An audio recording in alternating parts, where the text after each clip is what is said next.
I went to the bishop's office, and he listened to me, and then he asked many invasive, inappropriate, re-traumatizing questions, details that he did not need to know.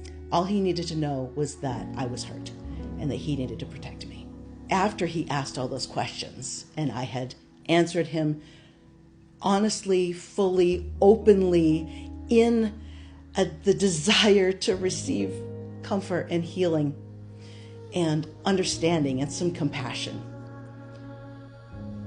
he told me that there was nothing he could do, because between the time that the abuse occurred and the time that I reported it to him, the bishop, my stepfather had been baptized.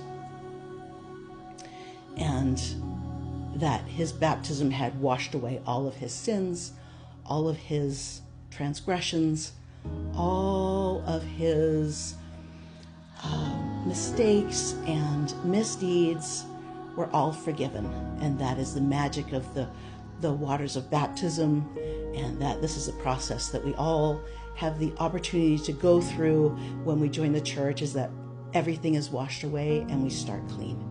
He told me that I should never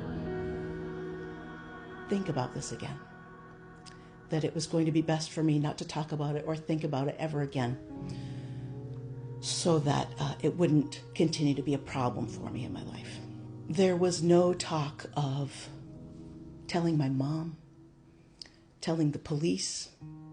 I had no information or education about statute of limitations.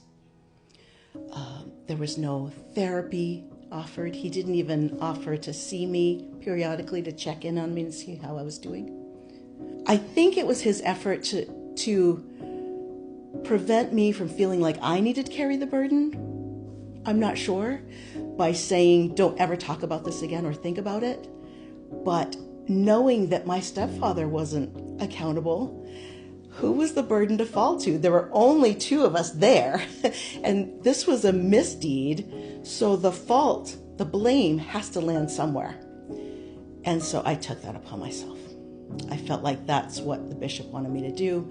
That's what the situation demanded, because he wasn't going to be punished. He wasn't going to be brought to task. And so it was mine to carry.